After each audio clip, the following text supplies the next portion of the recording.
On today's podcast, TC and Chris Nicole discuss how to set expectations going into an athletic event, best ways to interact with judges during an event, and techniques for managing an elite competition mindset.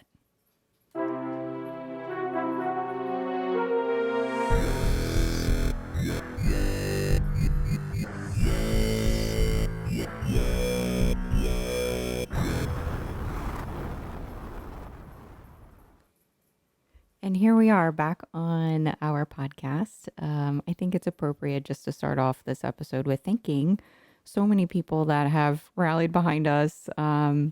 It's very reassuring when you get requests for starting a podcast that people actually like the content you're putting out. So thank you to all of our listeners. Thank you for everyone on Instagram, everyone that sent us messages. We like hearing from you. So, yeah, there's nothing more. I'm like speechless with the amount of support we've received. So thank you to everybody. It means a lot. And also I think, thank you to my dad. He helped us like learn some audio equipment so that we could produce a podcast that sounds, somewhat easy to listen to. There's no problem with the audio content. And I think, and he also helped us make our music intro.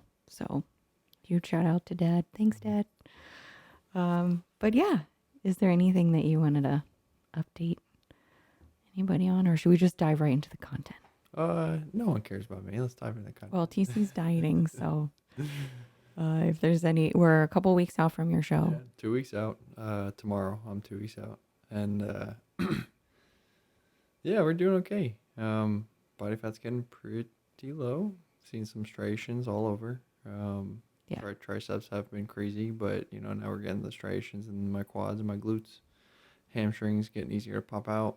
Low back coming in, so pulled 675 on deadlift earlier this week. So yeah, I'm getting messages about that too, by the way. I said for a natural athlete, there's so many things that are unnatural about TC.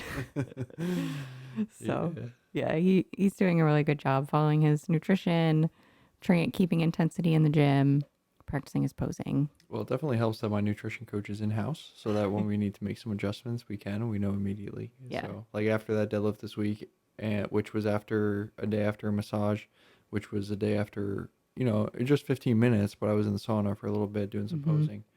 And I think it all just kind of, also this week I was, 100 calories less than I was last week per day. So, or like 150 or something. So I think it all just kind of accumulated up to yesterday and today, just kind of feeling like doo-doo. So, but it's actually kind of good because now we're practicing a small linear loading weekend to kind of see how my body responds. Yeah.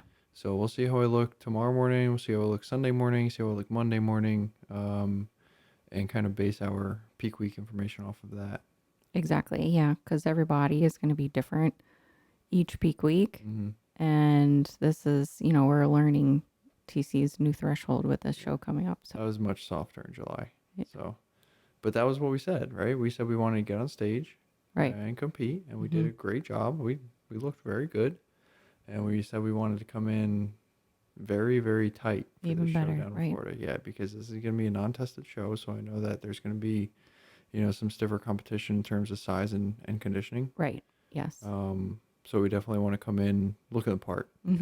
So yeah, and I think we're hitting it. Yeah, I think we're doing a good job. So we're excited. Yeah. And on that note, shout out to Coach Barbs for all the posing help. I kind of mess around and I'm very good at like contorting my body in various positions, and he came in, cleaned it up, put me where I'm supposed to be, and kind of taught me what it's supposed to feel like. So yeah, he's fantastic. Yeah, he's doing a great job, and he's competing a ton this year. Yeah, it seems like every time I hit him up, he's like, "Oh, well, yeah, I'm traveling this weekend for a show." I'm like, "Dude, you're in peak week. I don't want to bother you." He's like, "No, I'm used to it, man." Yeah. So he's very laid back. So yeah, we definitely try to respect his like travel schedule and training schedule and stuff. But when we can get in with him, he's been, man, like game changer. So yeah, definitely worth it. He's a great eye, and that's what we needed to bring the finesse to men's classic. And yeah, and he's been very positive as well too, which is helpful. So yeah, good. It's good to have good people in your corner. Definitely, yeah. It takes a tribe. It does, and that's what all the greats say. is it takes an entire circle. And if you're trying to do it, there's that saying, if you want to go fast, go alone. If you want to go far, go together. Right. So Awesome. All right. Well, I think we should move into some of our scheduled content let's for do it. our listeners. Do you want to start off since you have the map of Sure. So we're trying to get better about our notes and staying on track here. tell our producer that we're in Oh session. my gosh. Yes. This wonderful person is calling me who's been so helpful in our podcast as well. We love you, Sam. Yeah, so PRs and Pro Cards. How to manage your competition mentality. We thought that this would be a very important episode to do because I think that there are some similarities between, prepping for a bodybuilding show and prepping for a powerlifting competition, but there are definitely some differences as well. I think that there are some very useful tools that you can implement in either case. So we definitely wanted to share those things with you, but then we also wanted to kind of help manage expectations for each event and keep things positive. So, one thing that we've said in the past is be solution oriented, have a solution oriented mentality, not a problem oriented mentality. So we want to maintain that in competition, which obviously as you get closer and closer to a bodybuilding show, it gets harder to do because you're just hangry every day and you hurt and you're irritable and everyone's an idiot and everyone's in your way. And so like we understand those feels. So that's kind of why we want to go over these things and kind of help keep you focused on the positive aspects of what you're doing. So yeah, let's go over some differences in like between the two competition aspects, right? So Going into a competition or in preparation for it? That's a good question. I think both of them, right? So I guess we should start off. Let's just go in a linear timeline, Sure. linear fashion. Let's start with during prep, your mentality and your focus, right? Yeah. For each. Yeah, I think there's especially when you are getting closer to your show or you've nailed down a date, you start Let's start there. Let's start like, okay, I want to do a bodybuilding show. Yeah. Coach, when do I compete? So now we pick a show, right? Based on, like body composition at the time, but also mentality going into it and like, where your digestion is sitting, like whether your body is ready to enter a cutting phase or not. Like sometimes you're just not going to be, your body's going to be very resistant to that. So we have to determine those factors first. So we've picked a show, we've determined that you're ready. Okay, go. Now, how are you thinking? Well, I mean, the whole process, I think, of preparing for a show involves so much with mentality. I think the biggest thing that I try and work with athletes is in making sure that your prep is cohesively working within your lifestyle. And so, yes, there are some mental shifts that you'll have to make, in that I think just there will be less flexibility in not being able to get to the gym or not being able to prep your food. Like those things do matter especially when you have nailed down a show date. So I think most mental shifts happen just with lifestyle in the beginning. I think as the body starts changing, you start getting excited. And there's just a lot of positives in the beginning because you're seeing a lot of results. So it's very easy to be like, yeah, I'm going into my show. I mean, some people are they'll tell their coach, I'm going to go in, I'm going to win it. They're just like, the confidence goes through the roof. They've never seen their body change this much before. And we do want to ride that. Like we want to keep confidence in there. The sport is a lot about stage presence, well, bodybuilding especially. So we do want confidence, but it's also managing realistic expectations as well too. So if it is your first show, there's a lot of unknowns. So as the weeks get closer to the show, I try and talk to my clients about like, let's revisit your goals. Like, why did you want to get on stage? And what are your expectations when you get on that stage? Like, Are you expecting top 5? Are you expecting to win? Like, I want to know where their head's at so that I can help keep it in a in a healthy place when it gets time for a shoe day. Sure, sure. Which, as you said, like becomes increasingly difficult as you get closer to the show, which is kind of like Mm-hmm. um, ironic, right? Because as you get closer to your goal, you just want it to be over at that point, almost. You know, in some preps Sure. go very very smoothly. Like my first show this year, was not bad. The Right. prep for it was not terrible. You know, peak week, yeah, it was a little rough, but that was pretty much it. Now we're 10 weeks after that show, and I've been dieting since then. Well, we took a week off, not off completely, but you know, increased calories for a week after, and have been dieting since then. And it's like it catches up to you, Yeah. right? Um, I think mental strength mm-hmm, and mental endurance mm-hmm. just for maintaining a good perspective and a positive mindset.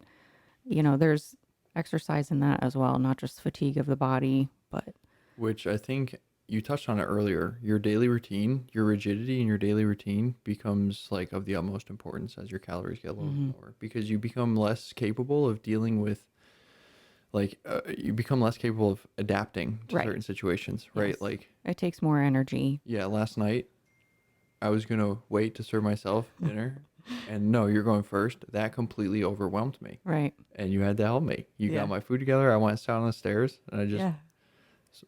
look. Sometimes you have to have grace with yourself, Yeah. and so there's the flip side of that, right? Is sometimes you can try to become so overly rigid in your routine because I need to do this routine to Mm-hmm. succeed, where you start to stress about it, right? And then that Yes. stress produces a response in your body that just like, you know, it makes it, especially for women, we've seen, like, it just Mm-hmm. makes it so your body will not respond. It just won't.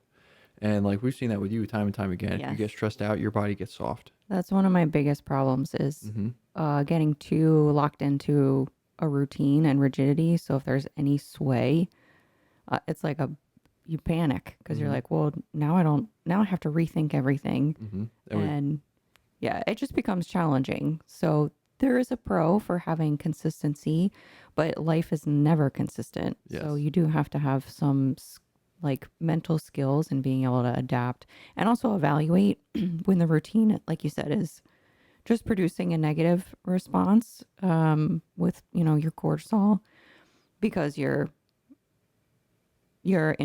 too inflexible Mm-hmm. or fearful of an interruption. Yeah. And a lot of times you equate that routine with your success rating, right? And if you're not doing it exactly the same, or if you're not getting this out or the other done every single day, like you're failing and you're falling behind. And Yes. I think we've seen with not just a couple competitors, but definitely myself included, you get caught up in that routine, and that routine includes going to the gym, right? Hmm. Generally speaking. And Oh man, then someone's on your machine. well, yeah, definitely there's that. But They're gonna pay. I was just thinking like your weekly schedule, you end up going to the gym Hmm. 7 times a week, Yes. you know, because first of all, your calories start to get super low. So for me, I like to stay busy, so I'm not thinking about Right. all the food that I could be snacking on right now. Hmm. So getting up and going to the gym, it's something that I like to do. I enjoy being in the gym. I enjoy exploring mobility work in the gym, but then inevitably that parlays into some little bit of isolation work just to get a pump in that muscle, just to get some activation going. You know, like right now I'm working on my left oblique and my left lat, my left glute. So then that inevitably parlays into, well, I'm just gonna do a quick, you know, finisher to get an upper body pump, you know, and all of a sudden you've worked out 7 days in a row, 10 days in a row, 14 days in a row, and now the fatigue is really starting to build up, and you really feel like crap. And you may or may not tell your coach about it because you're just equating it to the lower calories, whereas you're overtraining yourself right Hmm. now. And you don't think you are because your intensity is probably going to be a little lower than it normally is, but your calories are a lot lower than they normally are. So Yeah. you have to be exceptionally intentional with your energy expenditure. Well, and I think that's a mindset thing that people fall into as well is more is better. I Yeah. need to do more, more, more. I mean, that was a struggle for me especially when you're trying to drop weight and you're just trying to like get a little bit tighter, and it's like those last that last stretch or those last couple pounds, they can be grueling. Mm-hmm. And so you just want to constantly chase. Mm-hmm. And there's a huge benefit to pausing, doing recovery work, giving your CNS and your brain a break. Like that type of interruption can actually be extremely helpful. And we've seen better body responses and because of that. So yeah, there's like I there's clients that they'll run through the wall and they won't stop. Mm-hmm. And as a coach, you have to be like, okay, I need you to sit down for a second. Yeah. Well, if you think of your calories as like money, right, and your Mm-hmm. metabolism as your budget, and you're only yet if you're in a surplus, then yeah, you can do all you can do all of the workouts, everything. But as you start to bring those calories down, you have to start budgeting your, caloric expenditure to make sure that you're being very intentional with where you spend these calories. Mm-hmm. Just like if you're only making like, $500 a week, you're going to be paying for groceries and gas before you get anything else. And that's how you have to start thinking about your prep, right? Like if you only have this many calories, you have to get this, that, and this done. And you need to make sure that you're taking care of yourself and, like you said, recovering adequately so that when you go back to put the work in, your body is there and can handle it. And that kind of goes along with the sustainability factor, right? If you just drive your body into the ground, like there are coaching companies out there that do that where they don't really think about the athlete, the longevity of the athlete's competition career, or even just the longevity of the athlete's lifting career, right? They're looking for that stage shot, and a lot of times it's for their own advertisement, right? So we want to make sure that we're focusing on your longevity and creating a sustainable program to where if you want to compete this year, you can. If you want to compete a couple times this year, you can. If you want to compete again next year and the year after and the year after, and 10, 15, 20 more years, you can. And you're going to end up being just as healthy or healthier in the end because we're having that main prioritized focus on your health as an athlete. Well, and especially since like we've been talking about mentality and that focus, I do think that's another thing we try and keep healthy as well. Mm-hmm. If we start seeing signs that you're just feeling your burnout, Mm-hmm. like there's body signs, but there's also mental signs where people just need a break. Mm-hmm. Like you don't have to do 20 shows. I mean, like don't ever. I mean, Yeah. okay, but we won't get on that topic. But I think that you have to be very smart about your strategy. And it's the same thing of more is not always better. It's not always better to just keep doing show after show after show after show. That's very contingent on judge feedback. And we'll talk about that. Yeah. And same thing with powerlifting, right? Like no matter what sport it is, you can't do show after show after show because unless you're at the top, unless you're consistently Right. getting second place Mm-hmm. in bodybuilding, let's just talk about that. Unless you're consistently getting like second, maybe third place, because like it's human error, a little bit subjective judging. You're gonna have to take time off to build more muscle. That's Right. just like it's in the name, right? It's bodybuilding. Yeah. So and then same thing with powerlifting. If you're perpetually trying to peak, I mean, you see it all the time. Don't max out every week if you expect to make Yeah, progress, exactly. right? So you have to meet again. You have this budget. You have this energy expenditure budget in your body that you have to take into consideration. And some of the year has to be devoted towards building, and then yeah, some of the year could be devoted towards showing off all the hard work that you put in the rest of the year. But for some athletes, you'll have a couple years where it's all hard work. It's hood up, head down, and you're not coming up for air until you're there. So I think that that is something that is mature. It's a maturity that I think people grow into the more that they've done the sport. well, everyone sees the glamour, right? They see the platform lifts, they see the Stage shots. yeah, the stage shots, and that's what they want. That's all they're interested in. And then they get their feedback, and okay, we need bigger chest, bigger lats. Okay, I'm going to compete again in 3 weeks. It's like what? Yeah. Especially if you're a natural lifter, like come on. But even if you're on anything, like you're not going to do anything in 3 weeks. Well, and I mean, sometimes there are small details like peaking methods and Yeah, sure. stress and But I think that has a lot more to do with like bikini athletes, because there's a lot less muscle mass. Whereas like you have men's competitors and Well, no, I think men can miss peaks or not be conditioned enough. And sometimes their body adjustments that they can make in a shorter amount of time fit the judge feedback sure, suggestions, sure, but it's not like one to one. It's not like I really did put more pec muscle on in 3 weeks. yeah, So yes, yeah. I agree with you there. But that could just be a little bit tricky understanding what a judge is telling you sometimes, but But generally speaking, you need more muscle mass. everyone needs more muscle. That's Everyone. usually your feedback is more Yes. somewhere. And Expect to hear that. yeah, and it's all about what is going to be more proportional. What look is going to make you more proportional, and that's the muscle that they're going to tell you to build. Um, Um, yeah. I want to talk about one more thing about like as you're preparing to go into a show or into a competition, and you can actually probably share with me because I'm not sure about some mentalities with powerlifters going into a meet, but I know for bodybuilders and ones that I've communicated with, there's always this like timeline of self doubt or this like point on the timeline of self doubt, and some people have more.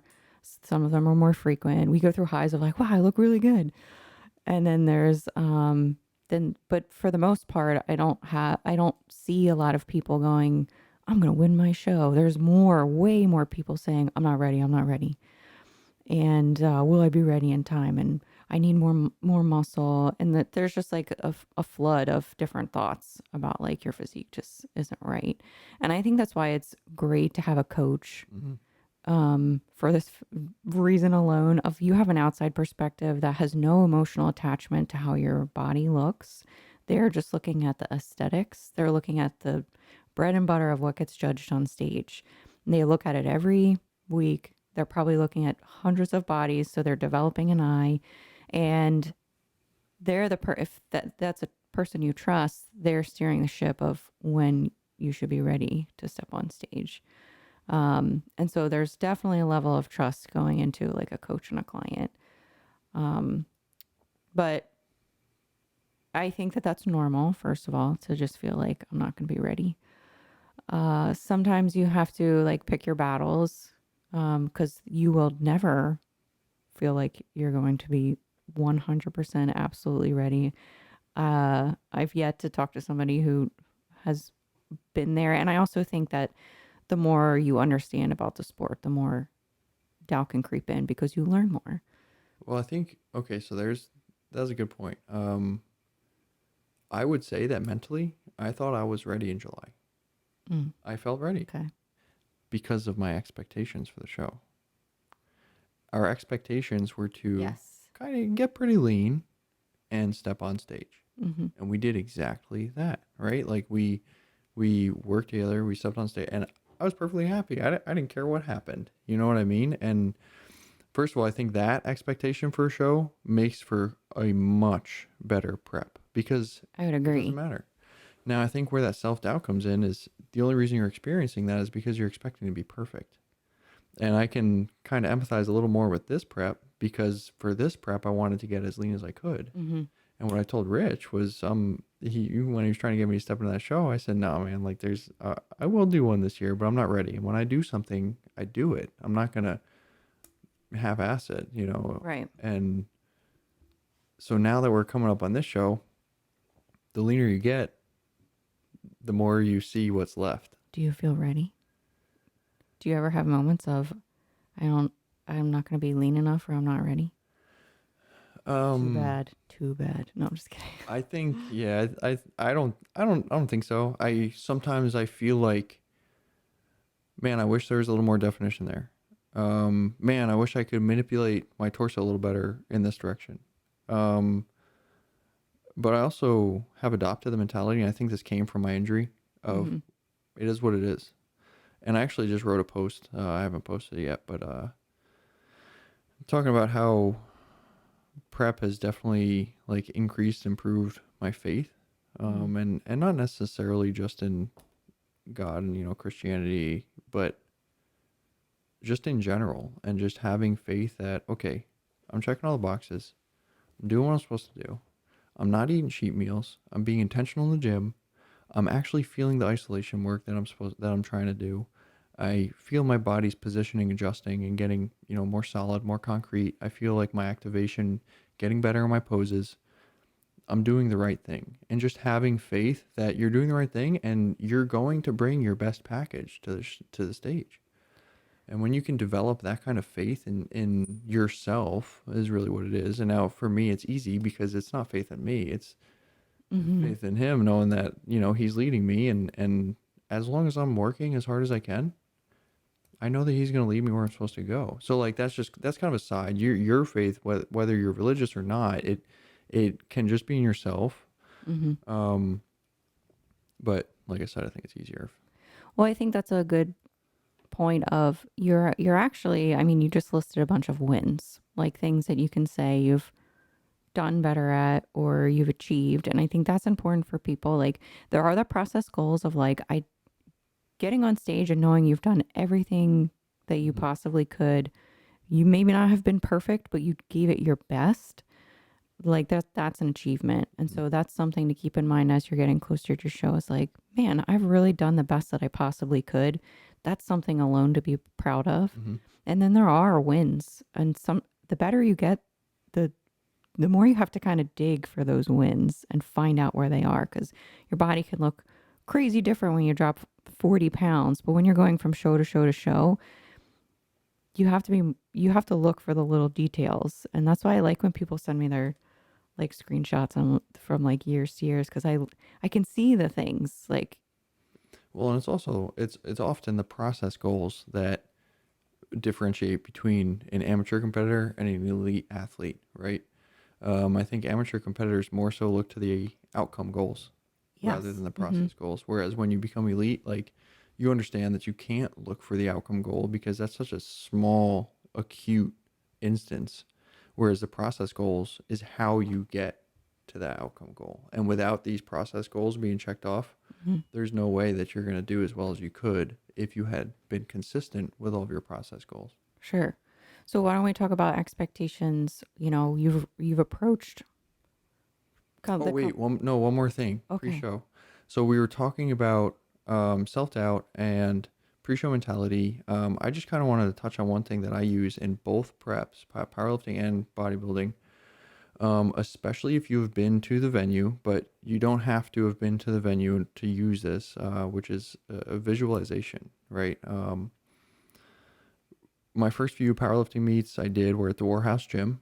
Rob and Daniel and Bailey's gym up in Reading, Pennsylvania.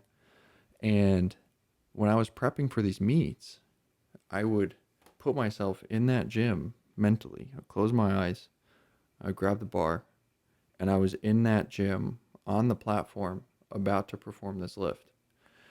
And putting yourself there and watching yourself perform this lift in your mind. First of all, uh, exercise visualization has been shown to activate the same muscles that you or innervate, not necessarily activate, but innervate the same muscles that you actually use in those movement patterns.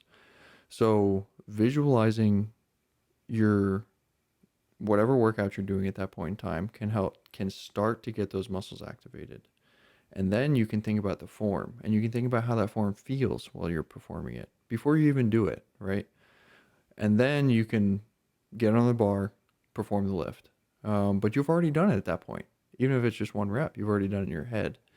And the same thing with bodybuilding. Like you put yourself on that stage, put yourself in front of that panel of judges and in front of that big crowd of people, and imagine all those seats are full, not just a couple of them.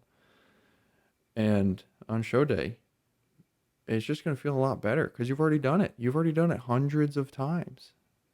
So I have done that in the past. I've Googled the venue that I was going to compete in and Mm-hmm. found pictures of, sometimes you can find them, sometimes you can't. If you're at the show, you can take a picture and use Yeah. it for next year. But I've found like looking out at the audience shots and I'll put it on my screen on my phone just to kind of like make it so I've seen this a million times and it's not so scary. Mm-hmm. And when you've been on a national stage, like the lights are very bright, but you can see the judging panel. And sometimes just knowing what the judges look like and I've done that, visualize their faces while I've practiced my posing in the like aerobics room so that I'm connecting the dots of like what I'm seeing with my eyes and how my body's supposed to perform when when you're seeing that visual. So, yeah, I would agree. I like that you use that. Visualization has helped me in the past too. I've also like thought about my routine. Mm-hmm. When I've I've had some preps where I was like too tired and I was like, I just need to lay down, but Yeah. I needed to practice. And so like on days where I just felt like, man, I just can't, I would think about it. Yeah. Sometimes you get into it and you realize you start like moving around. You're Yeah. like, that's So, okay. That's great. yeah. Because like we were talking about your energy expenditure, you have that budget, and sometimes you have to be very stingy with that, Hmm. caloric expenditure. So yeah, lay down and do some visualization practices, Yeah. and then what you could even do is do that on your rest day, and then get up and pose for Right. 5 minutes, Right. or just run through your routine once or twice, and see if it feels any better. I'm sure that it will. So okay, so meet day, show Yes. day. So I wanted to share this because this is something you helped me with. In the past, going into shows, I'd have to think about, I would often think about like, I wonder if I'll make first call outs. Or in the past, I've been like, I'm going to win this show. I've been that person just because I've wanted it that bad, or I thought that I was trying that hard, that's how I would create this win. And it, I think that that's risky Hmm. because in bodybuilding, there's so many variables that you cannot predetermine getting on that stage. Like you don't know what bodies you're standing next to. You don't know what judges are sitting in that panel. You don't know if your peak was optimal. Like it could be a 9.9, but it's not a 10. Um and then there's other variables of like timelines with shows and bodies changing and all kinds of stress, all kinds of stuff that you can't even determine. So um that would actually stress me out because I would say like I need to determine my placement because I need to like manifest it. And this I am, but it would make me uncomfortable Yeah. because I would be like, well, I really don't know that that can actually happen. And there are all these variables. So And then you start thinking, what if it doesn't? What if I get last? it just started making me crazy. Yeah.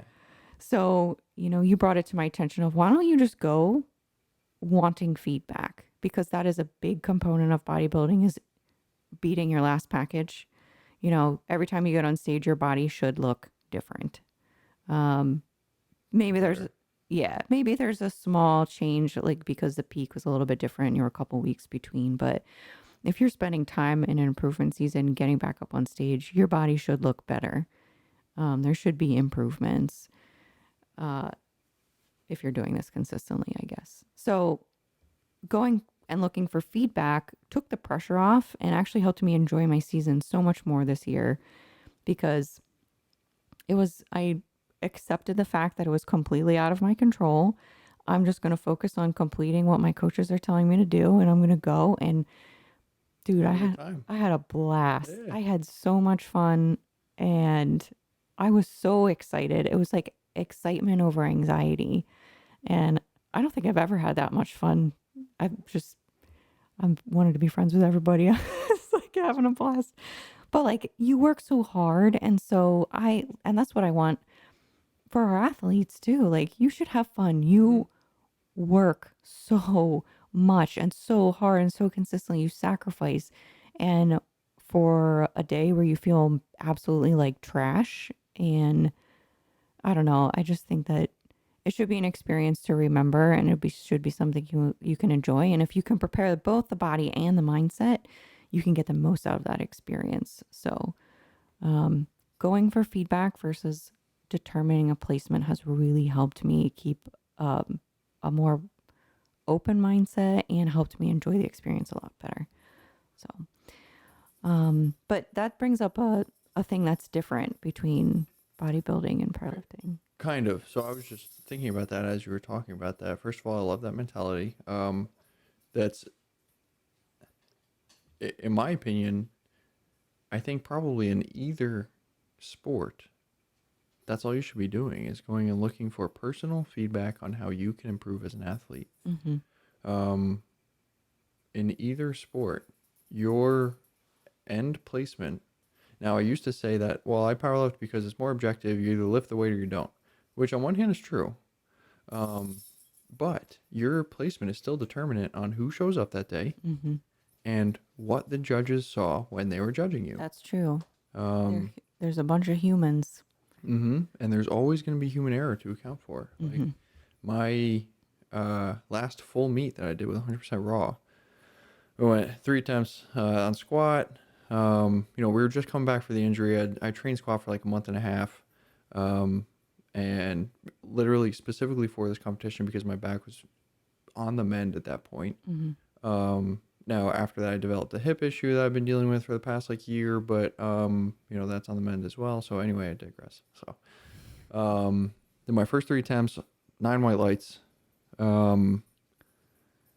Which is good, by the way. Yeah, so you either get three. There are 3 judges, right? And they each either give you a white or a red, and a Mm-hmm. white is good, red's bad. Um. So, yeah, I performed my first 3 squats, and then I was like, all right, well, I'll go for I think it was like the sub masters division or something, Mm-hmm. some kind of record. So it was 628. I've done it before, and if anyone has watched me squat before, I am very meticulous about how I squat and where I go to. And if I'm high, I know it. I feel it. And I've been high and said, man, I think I was pretty high. And everyone's like, no, man, that was great. And I would go to the camera that was set at exactly knee height, looking directly into the side. And sure enough, I was an inch high, you know? You develop that feeling. Mm-hmm. And on this fourth lift, I got red lighted for depth. And I know that I felt exactly the same as my third and my second and my first attempt.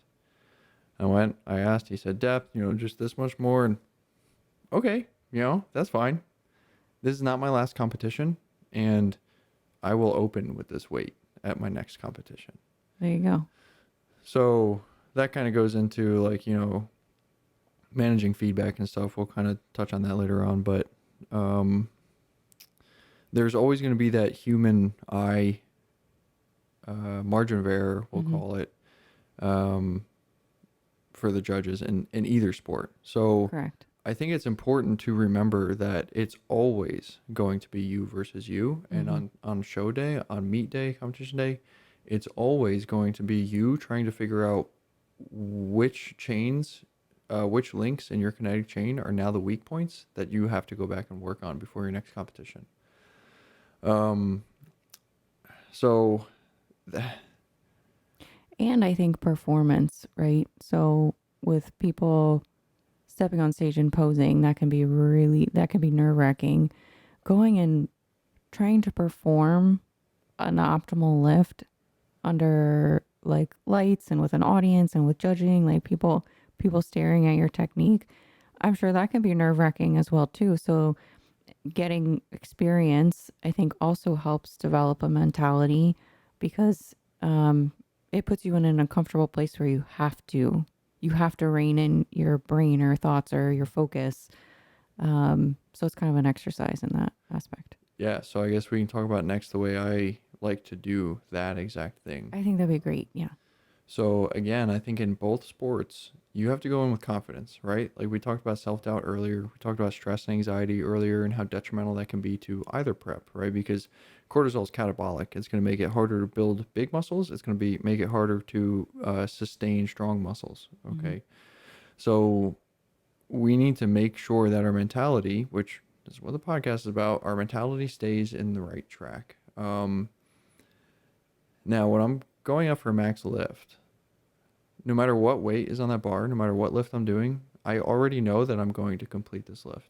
I already know it. I know that I'm capable of lifting this weight. That's why I loaded on the bar, and it's going to happen.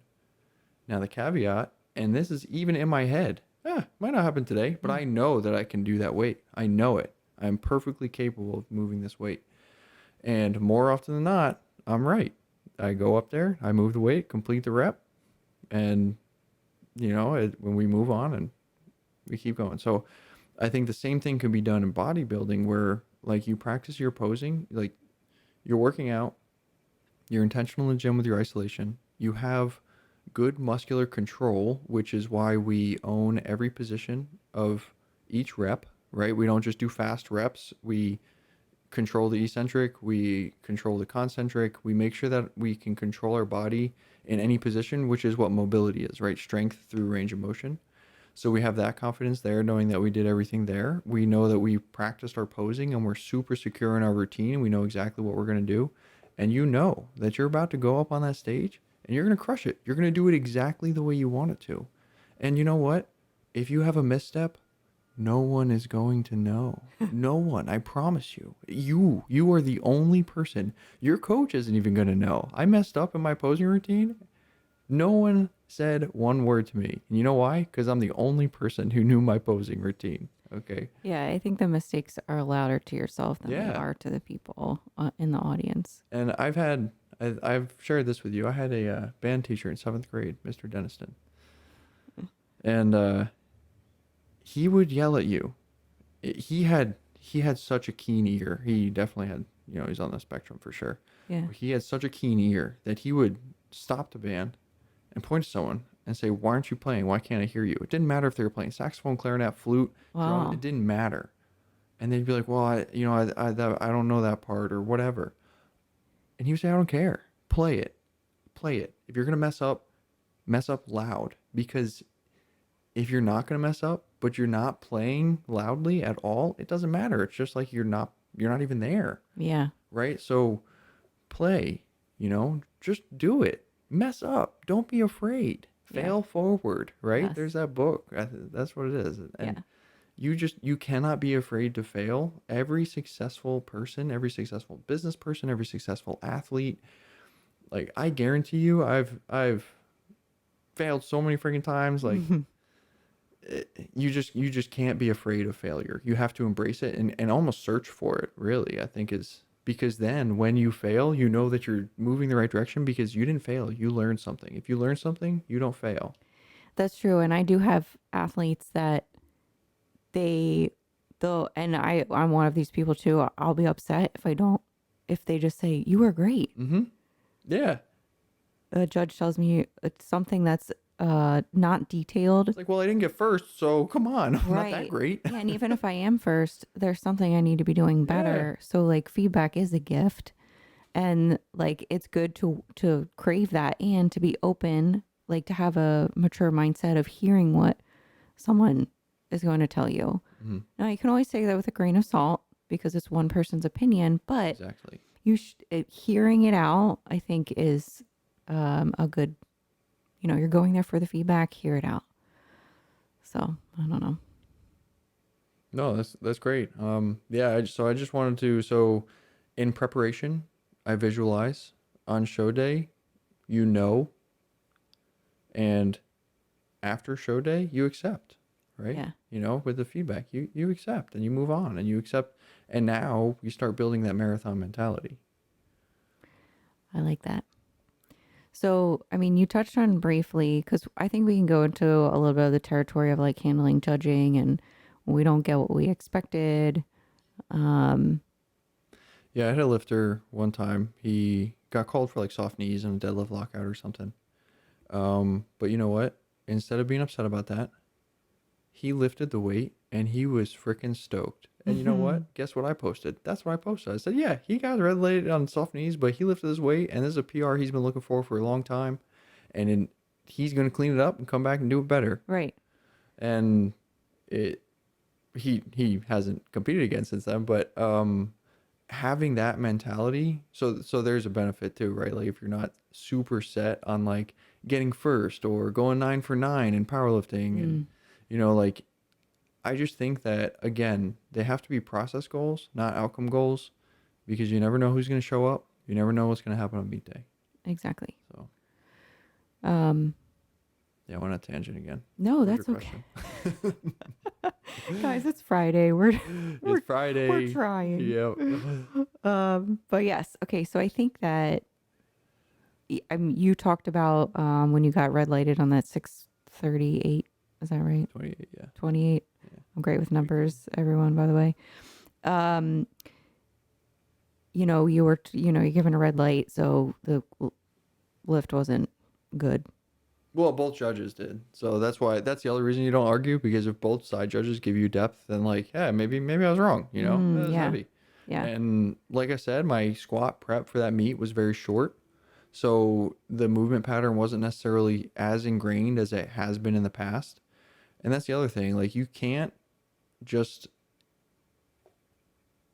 exclude the possibility that you're wrong. Mm-hmm. No matter what you feel, no matter what you think, you cannot exclude the possibility that you're wrong. Otherwise, you're going to be so angry for your entire life, thinking that you're always right, everyone's an idiot, and Where are you going to expend that energy? whereas if you just have a curious mindset, and you try to understand what other people are seeing and what their perspective is, and accept that, okay, this person probably doesn't have some vendetta against me, so I can probably safely assume that they wanted me to get the lift, because most judges are lifters. And I'll Mm-hmm. tell you what, when I'm sitting in that seat, the worst thing is when someone is like right on the borderline of squat depth and they make the lift, and you have to decide whether you're going to red light them or white light them. I would so much rather they just fail it or sink it and come back up. You know Sure. what I mean? It's Like, obvious. Yeah. yeah, because I hate giving that red light when someone completes a lift. One time, Landon, he deadlifted over 800 pounds and then let go of the bar an inch before it hit the ground. Like, I'm telling you, babe, he was almost down to the ground, and I just, my stomach dropped. I was like, no, dude, like, come on, So you're don't not make me allowed to do this. you're not allowed to drop the bar, so Yeah, everyone knows. yeah, you have to maintain hand grip on the bar, yeah, all the way back down to the So he ground. pulled it all the way up Yep, and he got too excited, yeah. and yeah, a little bit of a slam too, which like that we tell people not to slam the weight, but that wasn't aggressive. Right. You know, that wasn't rude.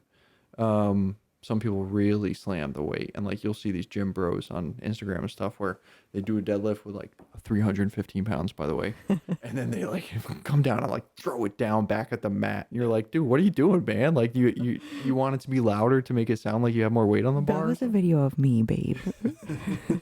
Yeah, right. Oh my gosh, 300 pounds would be so much for me. She's done 250, by the way. Don't let her fool you. And it was the pinnacle of my deadlifting so far. But anyhow, no, that's good to talk about, like how to handle judge, because you can think that you're absolutely right on that platform. You Mm-hmm. know in your brain that you completed it, and someone disagrees. The judge disagrees. The final call says no. And like you said, how are you going to expend that energy? Are you going to spend the rest of the day pissed off that they gave you a red light? Or are you going to go enjoy your day and say, hey, I did it and I came out injury free, and you know what? I lived to train another day. And it doesn't change it. You can't Yeah, you can't change it anyway. exactly. So I had one guy argue with me, arguing. I was running a meet out in Arizona. And I'm like, dude, like, I don't know what you want me to do, man. If I looked at every single person who missed their lift, if I looked at their videos and tried to overturn or not, like, we would be here all day. I said it. No other federation will do this. But if you want to email the president and send him a video of this and complain about getting red lighted, you're more than welcome to. But I just think it's a waste of your time. I think it's a waste of everyone's time, because guess what? He came back and competed again. And that third attempt that he missed, he got on his first or second attempt. And then he went up and he got his third attempt this year. Great. Because you know why? Because we told him why he got the red light. What Yeah. happened was he locked the bench out. And what he told me is, he's like, yeah, when I lock out, I come up and then and it actually locks out over my head. But what that looks like is you lock out and you're going to rack it. Oh, yeah. Okay. And the head judge gave the rack command as he was moving back into his, locked out position, and he gave the red light. And he was so mad about it. And I watched the video and I pointed out to him, I said, this is exactly what happened. And he just wasn't having it. And there's no point. Don't waste the energy. Don't go up there and argue with these refs who didn't want to give you the red light in the first place. Yeah. So, and it's the same thing with like bodybuilding judging shows. Like there was one show where I know they didn't even see you, like it was your second or third show or whatever. And Yes, you know, it was my second show. That There's was a lot of crazy. girls. Yeah. There was no reason for your placement there. But you know what? What are you gonna do? You're gonna be mad, or you're gonna be happy that you got on stage, you got some more feedback, you got in front of more judges, and your prep, like your peak for that show was great. We got Yeah. you to such a low body fat there, like Yeah. It was lower than you've peeled. ever been, and so that was the positive. Hey, we can get this lean. So now that was a mentality that you had been struggling with, right? Like Yeah. Will I ever get lean enough? exactly, where are my glutathione tie-ins? Why can't I do this? And I think that's where this picture was from, actually. Yeah, That- Miami. Yep. That's Miami. Oh, that was the second one. That was the third show, I mean. This is 3. Yeah. So this one we tried to fill out a little more. But If you're by we I mean Chris and Paul. if you're watching on YouTube, Yeah, sorry. we're pointing at things for the podcast listeners. But yeah, so you got super lean. So now, just like we talked about earlier, you can adapt that I know mentality, and I know that this prep is going to lead me to a body fat percentage that will have me successful on stage. Yeah. You already know that. It's a foregone conclusion, and all you have to do is X, Y, and Z. All you have to do is follow the protocol. And now you know that. Now, this is going to be much harder for an athlete who hasn't gotten that lean, or an athlete who's just starting out. But if you pick a coach and you have faith in this coach, it's as easy as that. Either you have faith in them or you don't. And I understand that everything is easier said than done. And it's not just a switch that you can say, oh, okay, I have faith. But it's, just like I think maximum exertion, I think that's a learned attribute as well. But I think it's a very important one to learn. And sometimes you can learn it through experience, and sometimes you can learn it through just mental effort. So Exactly. Yeah, and I learned at that show. Well, it gave me an opportunity to try, like, that's a show I did. I had a different look. yeah, we did 2 different suits. That was so fun. Because at the night show, we were like, all right, well, screw it. Like, we'll make them see us. And guess what? They did. She came back. She was Who like, is I that loved your girl?" look at the night show. That's what she said. Yeah. I was like so unsure because I was wearing one suit color in the morning, and I was like going back and forth. We had a really good friend Sam there. Curly hair. Yeah, yeah. And so I had a curly hair, green suit look in the morning, and yeah, they did, like, I don't know what call. I was in third call outs. Yeah, you were at the top, but you were in third call outs. Yeah, and I was like, okay, well, I think you ended up getting like 14 out of 19 or something like how that. much? 12 something. Oh, Doesn't matter. I don't think it was 12. I was anyhow. Anyway. Anyhow, so yeah, I wasn't in like top call out. So my friend Sam had brought a different suit, and she like did my look for the night show, straightened my hair, which put this suit on, and she had done my makeup for that show as well too. So that was like a blast to be able to put on a new look, and it was the same look I took to Miami because I got such good feedback from the judges. Literally, that was the first thing she said to me when she came back behind that stage, and I stood, like, got her feedback. She was like, this look, and like pointed to my suit, and just with her pen, she just like up and down. She was like, that is much better. And I wouldn't have known if I hadn't been in a lower, like, you maximize your time. Well, in your mentality, if you were like stewing and just being upset and bummed out and pissed off, like you Right. probably wouldn't have even thought to go out there and make the most out of that opportunity. Yeah. But instead, you were enjoying yourself, you were happy, and you were like, yeah, let's do it, And now you learned something else. So now we've learned a couple things at that show just because you had a positive mentality. Yeah. Yeah. So, and like when I get on stage, because you've talked about when you like step up to the platform, when I get up on stage, I don't really think about much. I just like, I don't know. Well, you've practiced it so many times. I'm like, just here I going through the am. motions. Like, yeah, it's not a shock. It doesn't feel like a shock. It doesn't feel like a surprise. I get a little bit nervous backstage because it's like the anticipation of the final moment of the event. But when like I'm in line, I'm just like in line waiting for my turn. I watch the other girls. I enjoy it. And then when it's my turn, like I go out and do my routine. But it's become, I think, more second nature the more that I've done shows, like the more I've done it, and the more that I've like thought about what I'm looking at. Like I know exactly where Nationals is, standing on those stairs looking out at that audience. Like the angle that you're looking out at the judging, like and it's the same at like every stage. Yeah. So like that's I feel like where it got ingrained. And then from then on, it's just like maybe a different color carpet or different seating background. But Different music. Yep. yeah. But yeah, and I think another thing that has helped you is learning that. Okay, let me back up. Social media is a highlight reel. Mm-hmm. Shows it the positives of everyone's life, and you're perpetually looking at these super happy bikini girls who are competing and eating huge cookies. Now, how is this happening? It's not okay. And That's they're not happening. gorgeous. Mm-hmm. They're gorgeous. What is actually happening is literally the same exact thing that's happening in your life. They're moving through their prep. They're doing the best they can, and they're putting a brave face on when the time comes and trying to enjoy the moment. But a lot of these girls have showed anxiety. A lot of these girls Mm-hmm. have anxiety about stepping up on the stage, and you know what? They're doing it anyway. And I think that helped me to know, like, when I started talking to the guys at my last show, like, Yeah. we're all the same. Like, Yeah. it was, I think there was like an open class of like 10 people, and then like the true novice was like 8 of them. Yeah. So it was Wow. like mostly first time competitors. So we were all in the same boat. So we like commiserated about our prep, about, you know, our coaches and about the show and how fast it was moving and this and the other. And you kind of build this camaraderie and you understand like, okay, I'm not the only one that has these feelings, right? And all you do is go up there and do the best you can.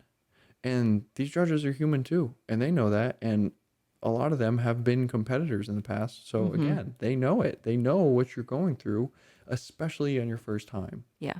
So if everyone else is going to have grace with you and not going to make fun of you if you stumble on stage or don't know where tanning is or Mm-hmm. you forget something because you have zero carbohydrates and you know glucose for your brain, like these people are not judging you. They Mm-hmm. understand. And that's the thing about being at these like bodybuilding shows or powerlifting meets. You're in a group of entirely like-minded individuals Yes. who understand what you've gone through to get to this point, and they all appreciate the hard work that you've put in, and no one is judging you negatively. No matter what, no matter even if you're a little softer, even if you're a little smaller, like it doesn't matter because of the amount of work it takes to get on stage. And we all appreciate and respect that because that kind of dedication and consistency is just like it's almost a bygone era at this point.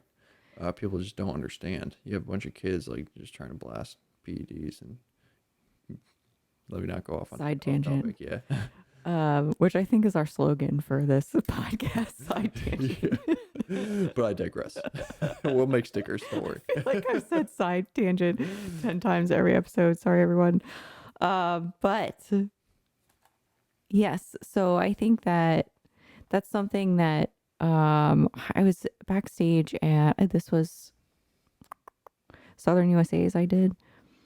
They were back there telling at the pro meeting, because there was a lot of pros, that you should be proud of yourself for just getting here. They were telling the pros that be proud of yourself for getting here, because the pros get upset too. They get disappointed, or it's the same thing of what you're saying, and we're all in the same boat. We're all pushing, we're all trying, we're all like trying to balance life. We're all hangry.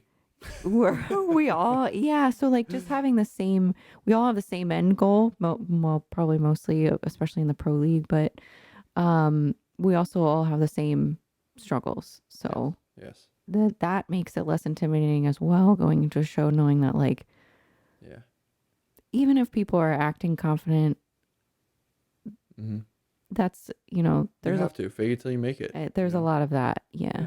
And it's the same thing in both sports, I think, where like if you're a first time competitor, I can understand how daunting it would be, especially if you don't have a coach or a handler or a friend who's done it before or something like that, or even just like a boyfriend or girlfriend to go through it with who's like Mm-hmm. interested in figuring everything out with you. Um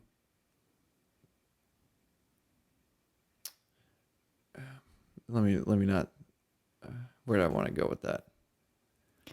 Well, I think just like, Okay. I was gonna go off on another tangent that I don't think I want to go down that side road. But what I do want to say is it can be very daunting to go to these events. But all these other competitors and coaches especially, they want to help you. And now at bodybuilding shows, yeah, some people might be kind of depleted and kind of grumpy, but I guarantee you, if you ask a question and that person knows the answer to that question, they're going to give it to you. They're not going to tell you to go screw yourself. And at powerlifting, well, first of all, everyone's well fed and they're friggin' running around with Sour Okay, Patch Kids and that stuff. is a difference because I've been at some shows where people are very standoffish or they don't want to help you.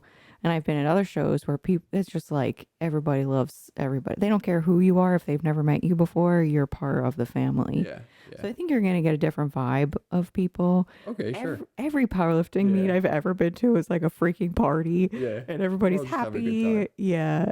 Well, think about it. You're eating food and lifting heavy weight, which both give you endorphin rushes. Everybody's on caffeine and sugar. Yeah, it's great. It's great. But yeah, so Except for me, I'm depleting and then eating a bag of sweet potato fries. to make it back. yeah, that was an interesting prep for that. Yeah, which by that the way, powerlifting so meet. just real quick, that July meet, we brought an air fryer and a generator so that after I weighed in, I could make an entire bag of Alexia's sweet potato fries and eat them before my competition. So this was during COVID. Yeah. The meet was outside. Yeah. TC has a Eurovan Yeah. that he loves. Yeah. And that's what we packed in the van so that because he was real close. Your weight was you were in the sauna. Was that the one you were in the sauna for in the morning? Yes. So he was depleting, probably too much. I wasn't close enough to do a sauna cut, and I did a sauna cut anyway. Yeah. For a 2 hour weigh-in, it was just silly. I cut like 5 pounds. I cut 4 pounds. Took me 5 hours, and I weighed in. I felt like someone put me in a burlap sack and beat me with a stick. Yeah. What And not to do. yep, I tried to. I was warming up. I was cramping. Chris was putting salt in my hand, putting salt in my rice cakes. Thank you, bodybuilding. Yeah, so I did make weight, You did. and I did get best lifter.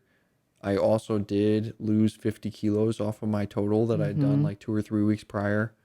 And he also had sweet potato fries fresh from the van Yeah. air fryer. Yeah, it's perfect. So, okay, end tangent. Okay, so one thing I've been waiting to say is I also think that it's great to go to meets or competitions with good judging. So lots of people give you, there's different levels of judges. Not every judge sits in the same amount of meets or competitions as others. So the more experienced ones are probably going to give you a little bit more detailed feedback. They're also going to judge a little bit harder. And so that's where I think a advanced athlete mentality of wanting to go up in front of judging panels that are going to be a little bit harder on you, that they're going to challenge you to be a little bit better because they're going to have less wiggle room. But you're going to get better feedback on how you can improve as well too. So that's another thing is if you're intimidated about the judging panel or who's showing up, like be happier with good competition in front of a good judge. That's where you grow. Yeah, and I think like it definitely depends on your aspirations as an athlete, right? Like if you're a trophy hunter, you're gonna want to go to these smaller local meets where there's gonna be less competition, especially for like powerlifting stuff. But He keeps squeaking this pen. I took it from him. yeah, I think for powerlifting, it's definitely good to go up against some stiffer competition. Don't just pick the small local meets. Like go push yourself. Get out there, like experience what's out there. And same thing with bodybuilding. You can put yourself up against these better bodies, and then you can kind of talk to them, see what they're doing, like see where they train, see if they do anything differently. I will say, unfortunately, training science is not as like complicated as people want to make it out to be. There are plenty of complicated details, but it really just boils down to consistency and like just doing the right thing over and over, and then leave it to your coaches to learn the latest and greatest and follow their lead into oblivion. But Okay. All right, great. So we talked a lot about judges. Is there anything else you wanted to cover? Because then I think the last thing we have really is talking about like long-term mentality. yeah, I think I wrote sportsmanship down here. I think we kind of touched on that. Don't be angry at the judges for what they're going to say, like going with an open mind and actually looking for that criticism. So yeah, then the last thing is, developing the long-term mentality to take you from your outcome goal of your competition or show to, I guess the next one, I guess, is where it would take you. Yes. And I think, at least for bodybuilding, there's different ways you can get feedback to kind of like take into your next phase, either through email. A lot of times they stay after the show to talk to you in person. That's where I've gotten most of my feedback. I mean, even as a coach, like that's what I stay for. I make sure I have a ticket to the night show to, see the awards, but I'm buying that ticket for the judging panel. Um, And so your athletes can go to dinner. that is one thing that I Yeah. let my athletes Throw do. yourself on the fire. I'll stand in line and fight off the people. Yeah. Go enjoy it. Well, and that's a personal choice that I made as Yeah. a coach. Is I just think that they work so hard to get to that point to then go through this whole long day, and sometimes they're just beat. Yeah, sometimes And you get up at like 4 or 5 o'clock, get your, hair makeup done. I mean, I think didn't someone have an appointment at like 4:30 or something? It yeah, was silly early. yeah, And then the night show doesn't end until like 10, 11, 12, 1 o'clock in the morning. And it's like, really? You're going to stay here? No. So yeah. So I let them go have dinner. I told them go have a good time, you and deserve then it. You work so hard. I because I really do. I mean, I need to hear the feedback as well from the judge. If they have Now, if an athlete has specific questions and stuff that they want to talk with a judge about, then I advise them, that I would stay backstage so that you're making sure that everything that you want covered or specific questions you have, you're addressing with that judge. Otherwise, your other option is to email them those specific questions. But a lot of times I kind of know, I think I'm not an expert, but I think that I've been coaching long enough to kind of know what to expect for feedback. But it's still good for me to get that, Hmm. like, and they may bring up something that I didn't think of. Hmm. Um, and, you know, we're in the business of making sure our athletes have a great experience, but they keep progressing. And so I think Yeah. what a, you know, it's an important piece to get from a judge. Some are very specific and very clear, like, a little bit tighter in the glue ham tie in. Others are a little bit more ambiguous. More. That was my feedback one year. More. Um, but I think, like I said, I think talk to your coach as well, too. Like your coach needs to know the feedback because some things, like your glutes can look bigger Yeah. and fuller with a different peak, Yeah. with a different hydration style, with less body fat. Your glutes can actually look bigger. So if they're telling you one specific thing, it's not always I need to go, spend months and months in the gym to put muscle on. Sometimes it's a matter of you need a little bit more like style adjustment to your prep to get that look Mhm. that they're going for. Um, and it like your coach looks at your body all the time. They should know. They should know like how your body has trended towards the show. They should understand how it peaked, and then they should know when it's time for feedback. When it's time to move into a season of, we need to put you back at maintenance or surplus, and you need to start putting on muscle mass. So Yeah, which your coach is the only person that looks at you every week. The judge looks at you one time. So that's point A. Point B, I think it's very valuable to find a judging panel that likes your look. mm-hmm. Like I think Sandy likes your look. I know Tim Gardner likes Sophie's look. Um, just a couple examples. Like there are going to be judging panels that like specific looks, like whether it's more muscular, whether it's a little softer, whether it's a very exacerbated hourglass frame or whatever it is. Like there are different judges that value different things. And if you perpetually go in front of different judges, first of all, I think that's valuable in the short term, right? I think it's important to get in front of different sets of eyes to see Yes. where you're going to thrive, right? Are you going to do well on the West Coast? Are you going to do well down in Florida? Are you going to do well in the Northeast? Are you going to do well in the Midwest? Where are you going to do the best as a competitor? But then once you find that area, I think it's important to continue to go back there and not just pick like a local show to step into because it's close to you. Like at that point, you have to start being a little more intentional with your show path. So, and who you're getting in front of and who you're getting that judge feedback from. So like, we had a client compete at North Americans who had been in front of Sandy recently, and she emailed her and got great feedback from Sandy. So I think that's very valuable to kind of like get the FaceTime so that this person's like, okay, this is who this is. And I remember them from last show. I see the progress that they're making, and that is actually just as valuable as what your body looks like on show day.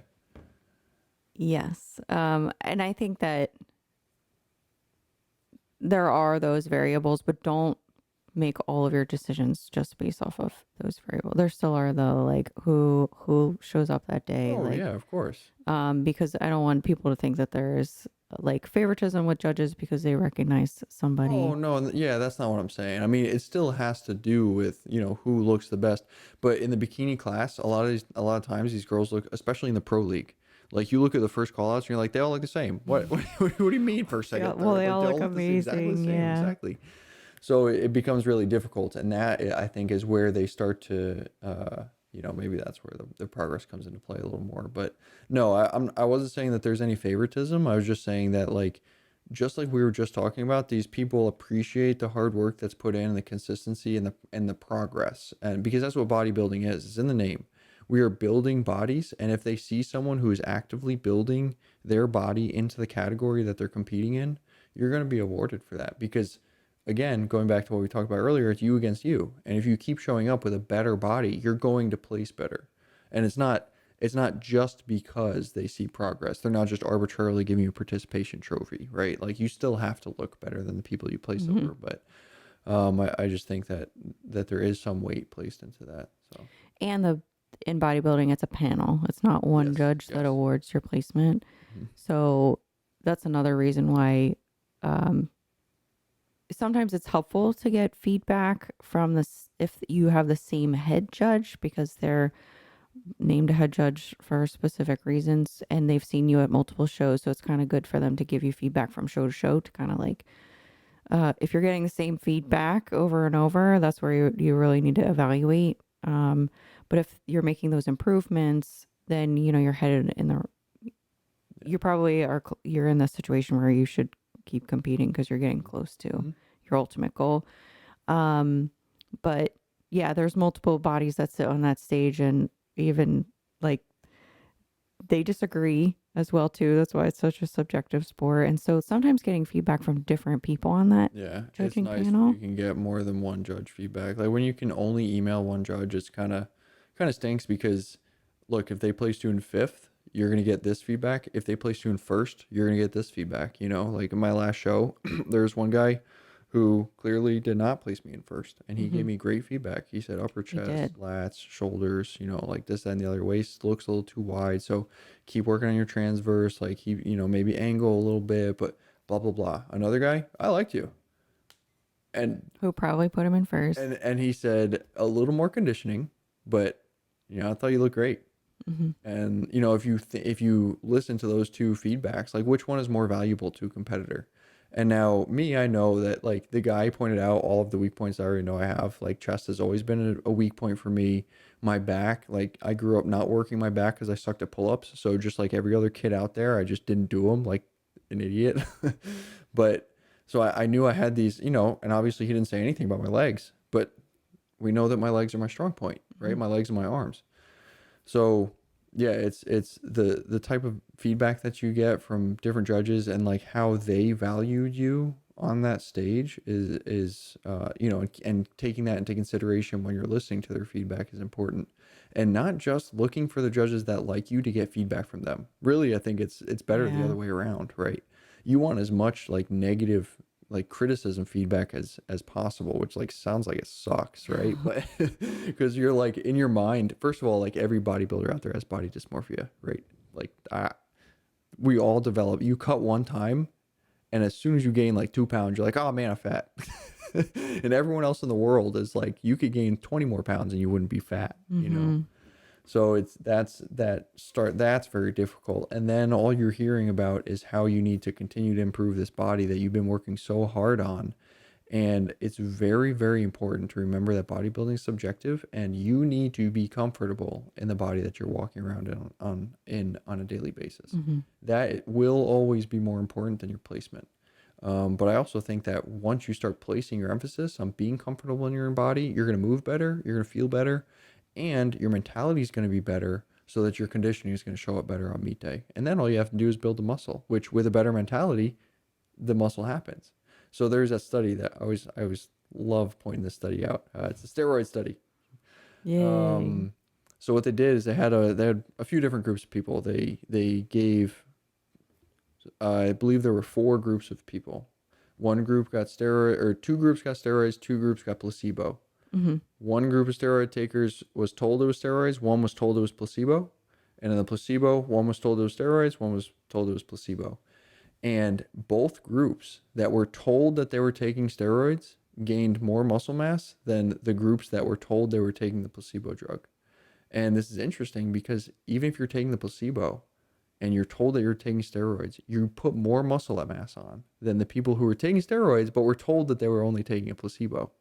So your mind has so much power over what your body does. It's not even funny. And so many people miss out on maximizing that potential. Like me, I know that when I'm doing something, first of all, I'm so intentional with all my movements in the gym that I feel every single muscle moving. And then once I feel it, I am putting maximum exertion into trying to activate every single muscle fiber in there. And I know that I'm doing what I need to do to build these muscles. And we get results. Like we see it. I've just continually built my upper body through this whole year, and I've been in a continual deficit. Okay. So back to your steroid study. Where did you hear this? A couple places. Okay. You and I listened to it. I think it was one of them was on No, a I hadn't. podcast. Yeah, one of them was on. I think it was a Jeff Niffer podcast. He talked about it, and more recently, I read it in the NASM PBC. So I have a They talked about theory. it. Yeah. So if the placebo people who thought they were on steroids, do you think that they maybe put in a better effort into the gym Oh, I'm sure, but because that's they thought they were yeah, all roided up? because they know that they're doing the right thing, right? And it's I'm like gonna gain mass. it's these athletes, if your supplement regimen is on point, your nutrition regimen is on point, your hydration is on point, all these ducks are in a row, you know that when you go in the gym, you're ready to build muscle. But I don't know that these people did all those things. No, no, you don't. No, They but just took a supplement or a placebo and then yes, I was equating it to did they our train? athletes. Did they say they trained? Yeah. Oh, okay. Yeah, they trained. I think they were given a training protocol as well, so they all followed the same thing. Interesting. Mm. Yeah. I'm sure that's a popular study. Yeah, it shows, but that's why earlier in this podcast we talked about knowing, right? You have to know that you're doing the right thing. You have to know that you're about to lift that weight up. You have to know that you're capable of doing what you're about to set out to do before you can ever do it. Um, Believe to achieve, or I don't know. There's some like rhyme, and I can't think of it right now. My brain is Swiss cheese, everyone. So You're doing a good job yeah, struggle bus this for your week, man. Oh calories. my Yeah. goodness. But yeah, okay. So what about handling like long-term mentality? Because Okay, yeah. So developing the long-term mentality for, let's just say let me start with powerlifters because for me that's easier. When I go into a meet, I've made less than 50% of my third attempts as a competitive powerlifter. And there are a lot of people out there, 9 for 9, 9 for 9, all white lights, this and the other. And I love that mentality for injury prevention for sure. okay, yeah, that makes sense. But So picking weight that you feel that more comfortable. You believe yes, more that you can move. and continually building. So like Michael Oliver, that's what we would do with his meets. Like he would compete a couple times throughout the year. And we kind of did a deload peaking protocol, but basically really what we did was just make call attempts to where, yeah, he's going to set a PR on the platform for all three lifts, but it's not going to be RPE 10. There's zero risk for injury here. Okay. Yeah, that makes And sense. he did that, and he did it one competition. The next competition, he opened with his third attempts Wow. because it was below RPE 10, but now it's your opener from your third attempt. And as long as you continue doing that, you can continue, leapfrogging your old numbers. Like, obviously, you're going to continue making progress. So I think that when you miss something, when you miss a lift in powerlifting, it's important to remember that this is not your last competition. When I was younger, I was a goalie in lacrosse, and if a team scored on me one time, it's fine, not a big deal. Scored again on me 30 seconds later. Oh my gosh, what is going on? And now they're in my head, and I can't stop anything. Hmm. I nothing. They can lob it at me, and it's gonna roll between my legs, nice and slow, and I'm gonna miss it. So I'll never forget my dad talking to me, son, you gotta let it roll off your shoulders, man. Like they're getting in your head, and as soon as they're in your head, they won. Mm-hmm. It's over. It's game over. They've won. And like I really took that to heart. And no one is allowed in my head. If anyone's gonna get in my head, it's gonna be me, and I'm not gonna allow myself to do that because I know it's gonna be detrimental. I have to know that I'm capable of doing what I'm setting out to do, right? So we're bringing it back there again. Yeah. So when you lift, let's just say you just missed your opening squat, because in July, that last USAPL comp I missed my opening squat, and it was for depth. But when you feel as beat up as I did, do I go up and wait a little bit, or do I stay at that same number and play it safe? I'm pretty sure I went up and wait because I did it, but I made my second attempt, then I missed my third. I went 5 for 9 that meet. So, but I didn't carry those failed lifts with me. I understood that, hey, this is where my body is. And you know what? I got my second attempt squat. I'm on the board. And because I still had a positive mentality, I went 3 for 3 on bench that day. It's the only time I've ever done that, That's by the way. wild. It's the only time. And then deadlift, I missed my first attempt because I had some up down motion that was like really weird. I don't know what happened. And then I made my second attempt and missed my third attempt. So, but you know what? I had a great time. You were there. Jovan and Dad was there. Yeah. Everyone's rooting for me. I'm sure I look pissed off as usual when I'm powerlifting, but like I had a great time. Good. And I think that is the difference in naming success as an athlete. Because your powerlifting career is never going to be over until you decide this is my last meet. Mm-hmm. And unless you're at the very, very top, if you're at the pinnacle and you're fighting for that number one spot, at nationals or the world championships or something, it doesn't really matter.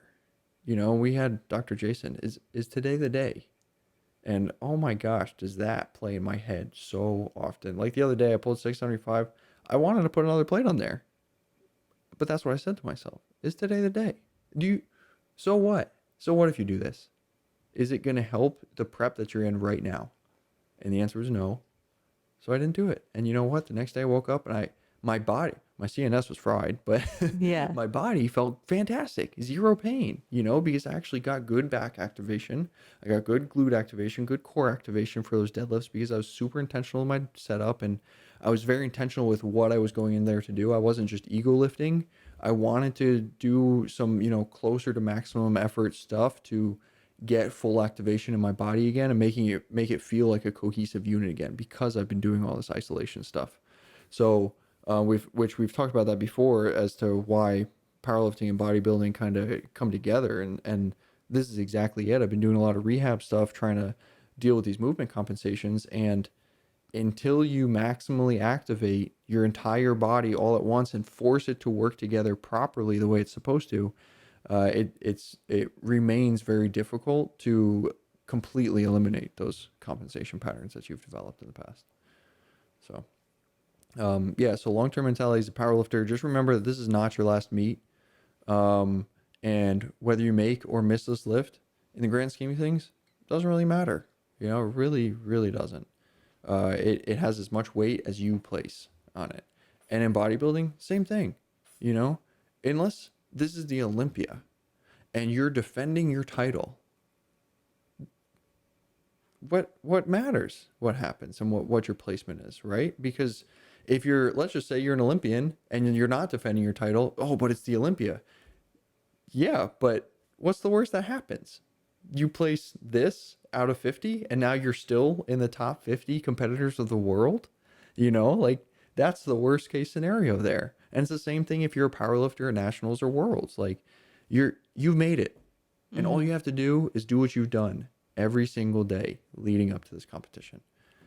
Well, and Um, you can like take that so far back into how many people are not even athletes, mhm. um, Oh or yeah, you going through the like when you complain. That's why I say when you complain about being fat or something. I'm like, babe, like the amount of women that would kill to look exactly like you. It's crazy. So, oh man, I lost my train of thought. Yeah, well, that's what you Oh, get for taking the pen away. people who aren't athletes. Um, so like just going through a prep is a lot. Yes. And so like be proud of yourself for like being intentional with your dieting and your training Hmm. and doing it when you didn't want to. And then for powerlifting, like how many people are actually that strong? Yeah. And let alone putting it like performing on a platform in front of a judging panel and working with athletic endeavors, like no matter what your age, there's just being an athlete in itself, I think, is something to celebrate no matter where you rank. So yeah. And long game, like how I think we've talked about this in the past, like just being intentional with like if you want to make big strides, like you have to put in equal amounts of effort. Like you have to be very intentional with every season with a lot of Yes. choices. And it's not all gas pedal down. Like it's more of finding the right preps that are Yes. best for you as an individual. It's walking that razor's edge between the alarm phase of your body and the super compensation phase, and then hitting that next training cycle in the super compensation phase, so that the alarm phase just brings you back down to your old baseline, and you keep going up. Whereas if you continually ping that training session in that alarm phase, you're just going to keep going down and down and down and feel worse and worse and worse. Yeah. So I think So, that's, we covered a lot of stuff today about competition mentality and we talked a lot about judging. So is there anything on your mind that you want um, I think the last thing about like, well, I guess competition mentality, but also the marathon mentality is enjoying every season and understanding that no matter what season you're in, your mentality is the competition mentality, right? If you're in your off season, it's not your off season, to? Mm-hmm. it's your growing season, Mm-hmm. right?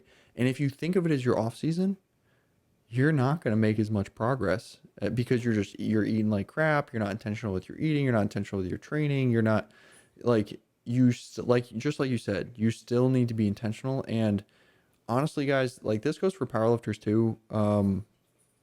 Obviously, like the stigma is that bodybuilders, you know, track macros and care about their diets and this, that, and the other, get a bunch of protein.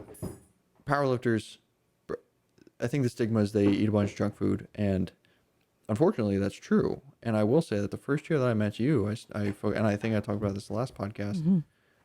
I focused on my macros, macro timing. My lifts went through the roof. I mean, like it was crazy. And I'm sure it looked like I started to take drugs, but that's all I did was just He met a eat pro right. and Yeah, started yeah, right. drugs. No, but that's all I did was just start eating right and start being. I was intentional with every single day. I understood that Yeah. every single day was a new opportunity for me to move as much closer to my end goal as possible.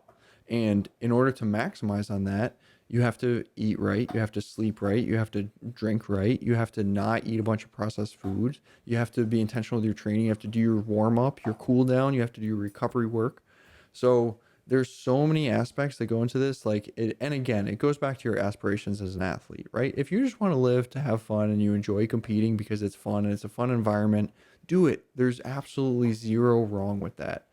Um, just understand that like your progress is dictated by your um, dedication and consistency to these process goals that we were talking about. Correct. So you kind of veered off mentality there, but back into nutrition. But Basically, I said all that just to say remain intentional with each season and enjoy each season. So going back to our power building podcast, like find something to enjoy in every chapter of your training, and you're going to remain consistent and dedicated to it. And it keeps it, that will help with just continued progress too. If it's arduous and painful the whole entire time, it's hard to stick with something for Yes. a long time. Yes. You have to find joy or find techniques Yeah. that allow it to be And be something you can sustain. patient in the transition periods. Oh my gosh. Yep. When you're first reversing out of a show, all you're going to want to do is eat all the food. Your workouts aren't going to feel great yet. Be patient. When you're dieting down for a show, you're going to be hungry, and all you're going to want to do is eat that post-show meal. Be patient. I promise you it'll pay off and it'll be worth it. Okay. So, with that, He's thinking about food if you didn't know. And let's talk about nutrition. No, just kidding. Okay. So, guys, if you enjoyed the podcast and you are liking the content, it would be amazing if you could go on to Apple or I don't know if there's, well, we'll just say Apple Podcasts. Leave us a rating and a review. We'll greatly appreciate it. It helps us, helps the us, algorithm. yeah, helps listeners find us. So if you like the content and you find it valuable, that helps help other people. Yeah.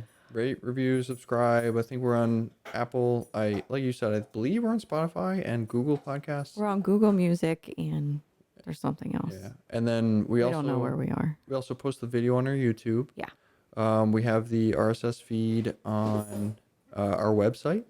And then also on our website, I just Sorry. surprise entry by Kona. My sister's dog. You just put his face in my face. Okay. But yeah, if you go on our website, we actually just added a donation button right below the YouTube podcast feed.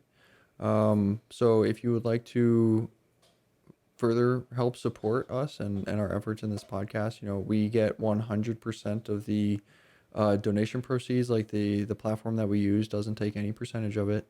And all of that money will go directly towards the podcast, whether it's in equipment, whether it's in getting new people on the podcast, or the caffeine that we need to sit here and talk to each other for an hour and a half. Yeah. Yeah. But and then do you want to sign us off with our motto?